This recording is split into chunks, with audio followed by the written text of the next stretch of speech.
mistake in Henry's life was to call me out after the fight. It is round number 1. We're going to be breaking down the UFC first ever ESPN card, which is taking place on January the 19th, 2019, live and only on ESPN. So ladies and gentlemen, they're no longer on Fox, they're no longer on Fox Sports 1, they are either on ESPN Plus, on the Fight Pass, or on the ESPN network. This is UFC's big jump, and this is UFC's first ever event on ESPN, and they're looking to make an impact. Let's be honest, they're looking to put on an event, and they try to stack up this card as much as they can. So we're going to talk a little bit about it, what is on this card, and some predictions. Let's get right after it. So in no particular order, I'm going to kick things off with some exciting matches that I'm looking forward to. And to kick things off, it's your main event of the preliminary card, which is taking place on the ESPN network. It features Donald the Cowboy Cerrone taking on Alexander Hernandez. This is quite of an interesting fight. You see, Donald Cerrone's had a bit of a rocky career thus far in the later periods of his career lately. He's either winning a fight, losing a fight, winning a fight, losing a fight, winning a fight, losing a fight, losing. In Cowboy Cerrone's last fight, he defeated Mike Perry in a very exciting and always stylistic match. What do I mean by that? I mean, quite simply, we knew that Mike Perry's ground game wasn't his best offense. We knew his stand-up was where most of the trouble was going to come. So what did Donald Cerrone do? He took advantage of Mike Perry's disability on the ground and submitted him. But he's taken on a tough up-and-coming guy in the name of Alexander Hernandez, who is 7-1. Within his last 7 fights, he's only suffered 1 defeat.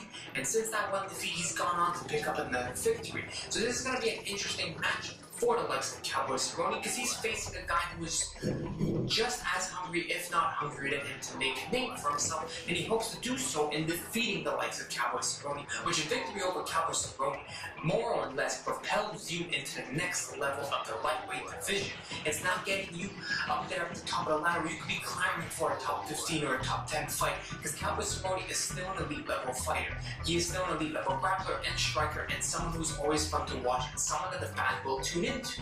Look, this is a fight that Donald Cerrone also must win, as well as Alexander Hernandez must win. If we're going to start picking people and deciding who deserves this victory just based on paper and based off skill-wise and matchup-wise, I'm going to have to go ahead and say that Donald Cerrone is going to have to look his best in order to pull off the victory.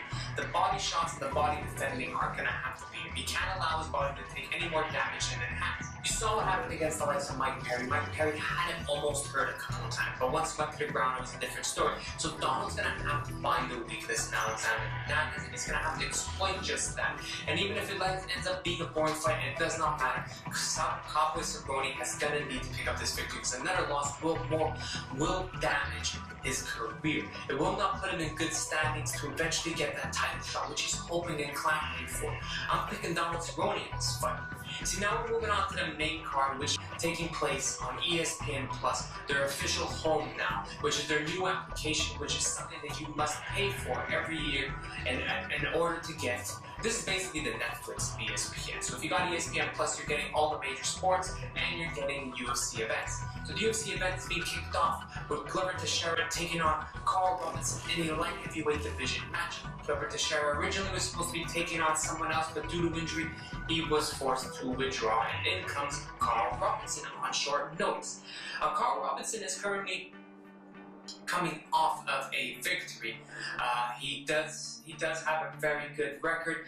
He's also taking on the likes of Glover Teixeira, who's coming off a loss. His last loss came to the hands of Corey Anderson, and now he's looking to rebound off that loss over the likes of Carl Robinson. But Carl Robinson is no slouch either. He's riding a record of about 7-1, if not 12-1. He's only suffered 1 defeat in his time of being a martial artist. So Glover Teixeira is going to have to put his stuff together. And the problem with Glover is he tends to get tired of most of his matchups, which then leads to him losing in some cases.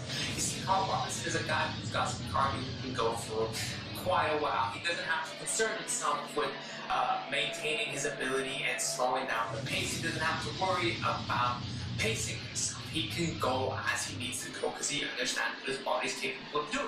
But Glover Teixeira is the kind of guy who wants to throw bombs in almost every strike, so it makes it difficult to maintain that kind of stamina.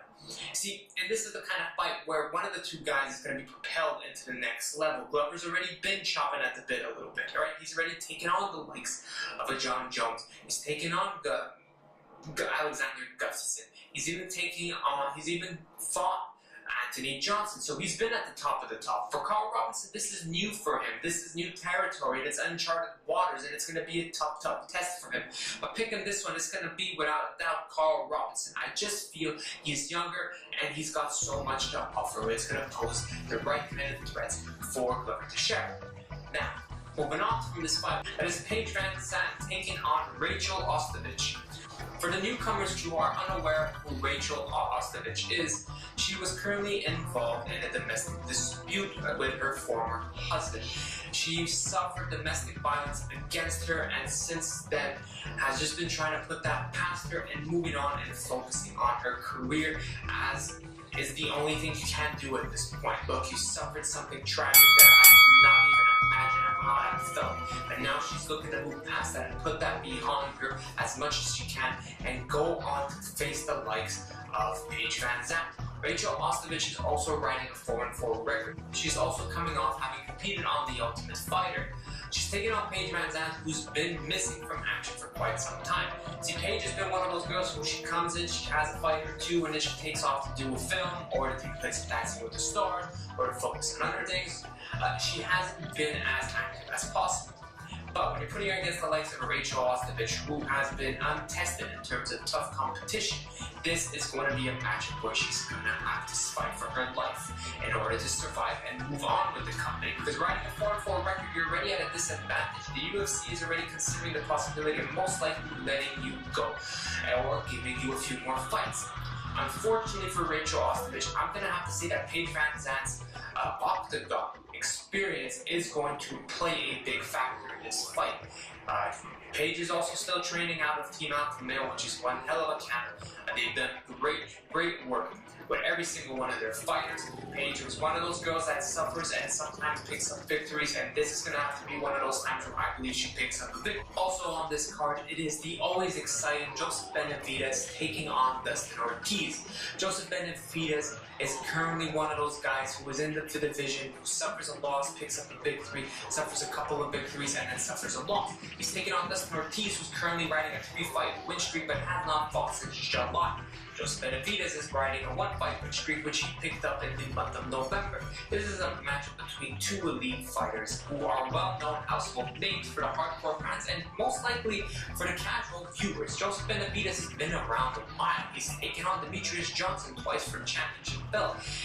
Dustin Ortiz is another one of those guys who's been training for quite some time, and he's finally seemed to have gotten his groove.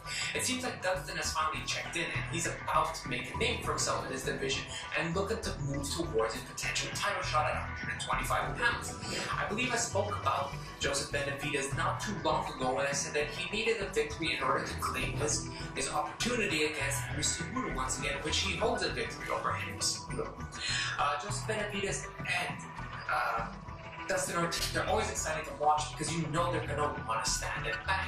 But in this case, you're going to have to hope that Joseph Benavidez decides to take this fight to the ground. He's going to want to grapple with Dustin Ortiz. That's been Dustin's weakness in the majority of his fights that he's gone on to lose. If you want to stand with Dustin Ortiz, it's going to be a tough, difficult night due to the fact that Dustin's got the power and goal in hand. But who am I predicting to pick up the victory in this fight? Will it be Joseph Benavidez' quick movement, or will it be Dustin Ortiz's hard-headedness and strength? I'm going to have to lean towards Dustin Ortiz. He's just been looking magnificent in this last 3 fights. Joseph Benavidez has looked a little bit off at times and not as good as he has looked in the past. It could be age is finally creeping up against him. So Dustin Ortiz is my pick in this fight. Now, as for your co-main event of the evening, it's a very strange one to have. And the co-main event does feature a name for those casual ESPN viewers or football viewers. Greg Hardy, former NFL player, is making his long-awaited big debut in the UFC. He has indeed competed prior to this matchup. but this is the first time he's making his debut on network television and on the first ever ESPN event. He's taken on the likes of an Alan Crowder.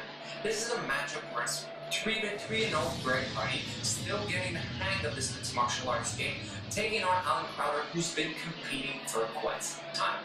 Look, Greg Hardy, we know that he is one of the guys who was also involved in domestic dispute, which he was the violent and he was the criminal and he was, how do I put this, he was the aggressor of the domestic dispute.